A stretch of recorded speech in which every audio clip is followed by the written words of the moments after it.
प्रयागराज महाकुंभ में फरी एक वखत आग लागी। सेक्टर 18 में शंकराचार्य मार्ग पर आवेला टेंट में आग भभूकी।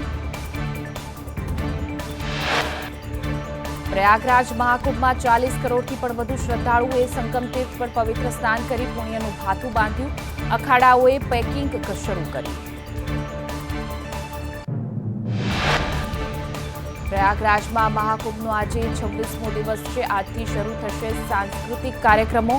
સૌરભ ગાંગુલીની પત્ની ડોના ગાંગુલી કરશે ઓડિશી।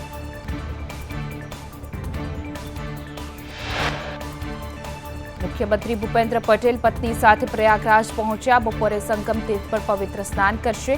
બડે હનુમાનજી મંદિરમાં પણ દર્શન અને પૂજા અર્ચના કરી। મહારાષ્ટ્રમાં ઉદ્ધવ જૂથ તૂટવાની સંભાવના। સૂત્રોની માહિતી મુજબ 9માંથી 6 સાંસદો શિંદેની શિવસેનામાં જોડાઈ શકે છે। મહારાષ્ટ્રના રાજકારણમાં ગરમાવો। તમિલનાડુના વિપક્ષી સાંસદોએ સંસદ પરિસરમાં હલ્લાબોલ કર્યો।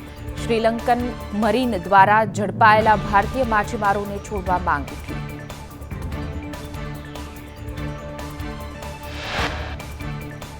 દિલ્હી વિધાનસભા ચૂંટણીના પરિણામો પહેલા જ કેજરીવાલે આપના તમામ 70 ઉમેદવારોની તાત્કાલિક બેઠક બોલાવી। તોડજોડની રાજનીતિ અટકાવવા કેજરીવાલ સક્રિય।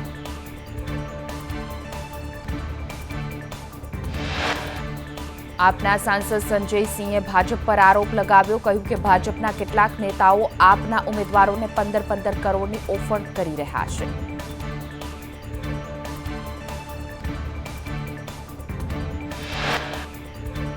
દિલ્હી એનસીઆરની કેટલીક સ્કૂલને બોમ્બથી ઉડાવી દેવાની ધમકી મળી। દિલ્હી પોલીસ અને બોમ્બ ડિસ્પોઝલ સ્ક્વોડે તપાસ આદરી।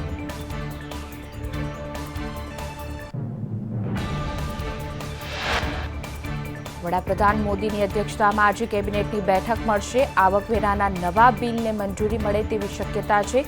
લોકસભામાં સોમવારે નવું આવકવેરા બિલ રજૂ થાય તેવી પણ શક્યતા। રિઝર્વ બેંક ઓફ ઇન્ડિયાએ મધ્યમ વર્ગને આપી મોટી રાહત। રેપો રેટમાં 0.25%નો ઘટાડો કર્યો। તમામ પ્રકારની લોન ઈએમઆઈ થશે સસ્તા।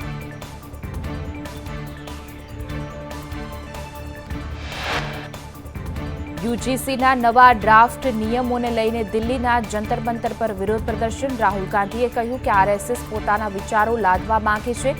તેમનો ઇરાદો રાજ્યના ઇતિહાસ અને સંસ્કૃતિનો નાશ કરવાનો। દેશ આ સ્વીકારશે નહીં।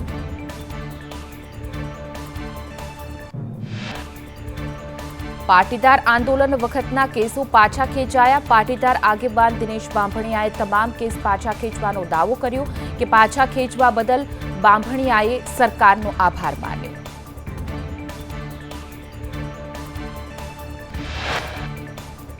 અલ્પેશ કથિરિયાએ પાટીદાર આંદોલનના કેસ પાછા ખેંચવાના સરકારના નિર્ણયને આવકાર્યો। કહ્યું કે સરકાર પાસે બીજા નાના મોટા કેસ પરત ખેંચવાની અમારી માંગ છે।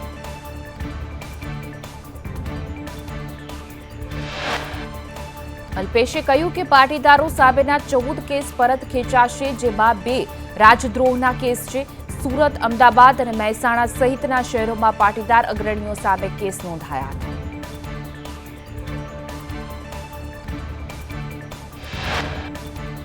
પાટીદાર અનામત આંદોલન વખતના કેસ પાછા ખેંચાતા ધારાસભ્ય હાર્દિક પટેલે સરકારનો આભાર માન્યો। પાટીદાર અગ્રણીઓ સામે રાજદ્રોહ સહિતના કેસ સરકારે પરત ખેંચ્યા।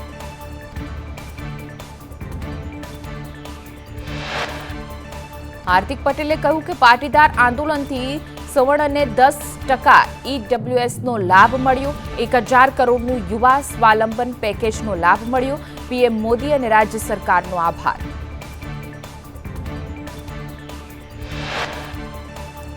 પાટીદાર આંદોલન સમયના કેસ પાછા ખેંચાવા અંગે આંદોલનકારી ચિરાગ પટેલનું નિવેદન। કહ્યું કે સરકારે ઓફિશિયલ જાહેરાત કરવી જોઈએ। કેસ પરત ખેંચવાની પ્રક્રિયા લાંબી છે। કોર્ટમાં એફિડેવિટ રજૂ કરવાની હોય છે।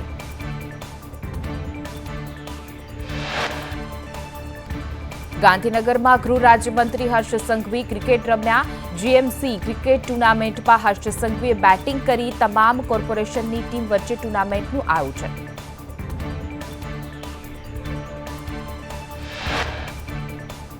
બનાસકાંઠાના સાંસદ ગેરીબેન ઠાકુરનો આયુષ્માન યોજનામાં લૂંટનો આક્ષેપ. સાંસદ ગેરીબેન ઠાકુર સંસદમાં મુદ્દો ઉઠાવશે. ગેનીબેને કહ્યું કે હોસ્પિટલની લૂંટથી દર્દીઓ પરેશાન છે.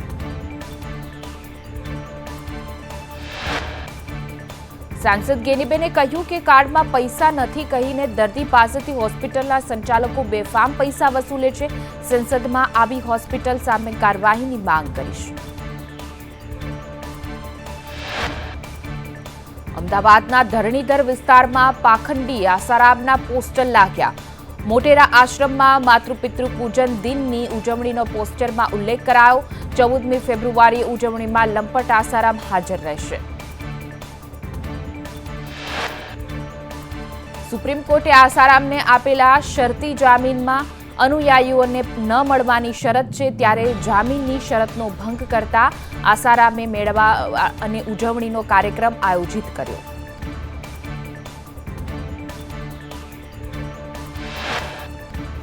પાટણ બાદ સુરત કોર્ટમાંથી 15 ફાઇલ ગુમ થતા હાઈકોર્ટે ચિંતા વ્યક્ત કરી છે.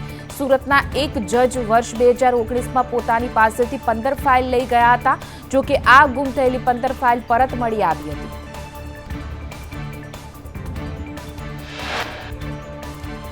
હાઈકોર્ટે વિગતવાર અહેવાલ રજૂ કરવા આદેશ કર્યો છે. અન્ય જિલ્લામાં આવી ઘટના બની છે કે નહીં તે અંગે પણ તપાસના આદેશ આપ્યા છે. 13 ફેબ્રુઆરીએ સુનાવણી પહેલા રિપોર્ટ કરવા આદેશ કર્યો.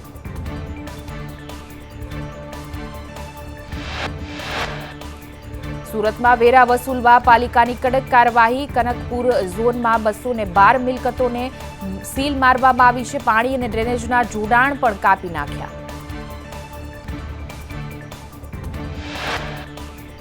રાજ્યમાં દેવ સોલ્ટ ગ્રુપ પર આવકવેરા વિભાગના દરોડા. રાજકોટ, જામનગર અને અમદાવાદમાં ફેક્ટરી સહિત 15થી પણ વધુ સ્થળે આઈટીનું સર્ચ ઓપરેશન. અમદાવાદની ઓફિસમાં કાર્યવાહી હાથ ધરાઈ. જામનગરના દેવ સોલ્ટ ગ્રુપ પર આવકવેરા વિભાગના દરોડા. ડીએસ ઝાલા અને એચડી ઝાલાની ઓફિસમાં અને હરિપર મિયાણામાં આવેલી ફેક્ટરીમાં તપાસનો ધમધમાટ.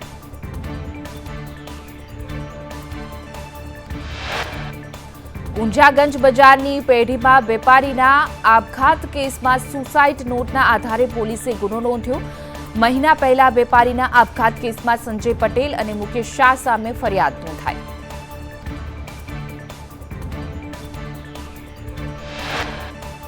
ધંધામાં ભાગીદારી ન હોવા છતાં રૂપિયા પડાવ્યા. વેપારીને બ્લેકમેલ કરીને રૂપિયા 78 લાખ પડાવ્યા. માનસિક ત્રાસ આપતા વેપારીએ ગળાફાંસો ખાધો. ઊંઝા પોલીસે દુષ્પ્રેરણાની ફરિયાદ નોંધી.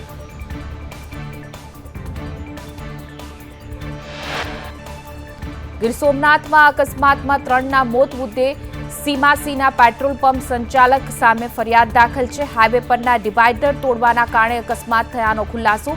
કલેક્ટરના આદેશ બાદ NHAIએ ફરિયાદ દાખલ કરી.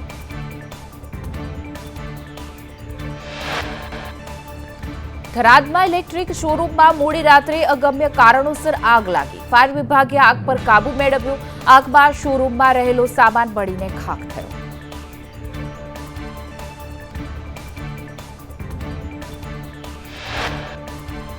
પાલનપુરમાં મેડિકલ સ્ટોરમાં દુકાનદાર બહાર ગયો ત્યારે ગઠિયાએ ચોરી કરી.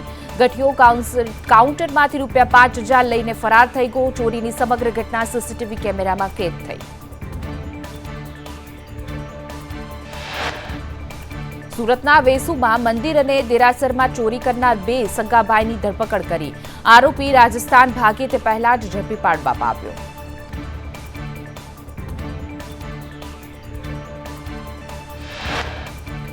જમ્મુ કાશ્મીરમાં ભારે હિમવર્ષા બાદ પહાડી વિસ્તારોમાં સફેદીનું સામ્રાજ્ય. ડોડામાં દેશભરમાંથી પહોંચેલા પ્રવાસીઓએ હિમવર્ષાનો આનંદ માણ્યો.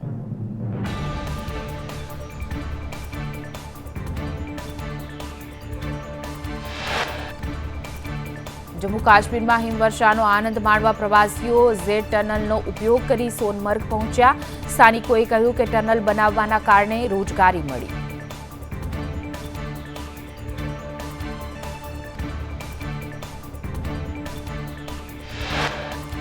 હિમાચલ પ્રદેશના મનાલી અને કુલ્લુમાં ભારે હિમવર્ષાને કારણે અટલ ટનલ બંધ. 2 નેશનલ હાઈવે પર બરફના થર જામ્યા.